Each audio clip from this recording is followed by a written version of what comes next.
ಮೆರಿಯಾಕಂತನ ಹುಟ್ಟೇನ ಅದಕ್ಕಾಗಿ ಒಂದ ಹುಲಿ ಕಟ್ಟೇನ ಎಲ್ಲರೂ ಟ್ಯಾಕ್ಟರ್ ಅಂತಾರ ಅದಕ್ಕ ಟೈಗರ್ ಅಂತೇನ ಹಾರಣ ಬಡದರ ನಾ ಹಾರಣ ಬಡದರ ಹಾದಿಗೆ ಬಾರ ಹರಿಗಾಡಾಕ ಹೋಗುನು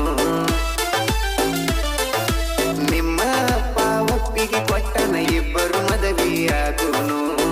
ಊದ ಗುಂಬಳಕಾಯಿ ಹಂಗ ಐತ ಹುಡುಗಿ ನಿನ್ನ ಬಣ್ಣ ಇಷ್ಟ ಚಂದಿದ್ರ ಅಕ್ಕ ಅಂತ ಕರಿಬೇಕ್ಯಾರ ನಿನ್ನ ನಿಮ್ಮವ್ವಗ ಸೇಬು ಹಣ್ಣ ತಿನ್ನಿಸಿ ನಿಮ್ಮಪ್ಪ ಹಡದ ನಿನ್ನ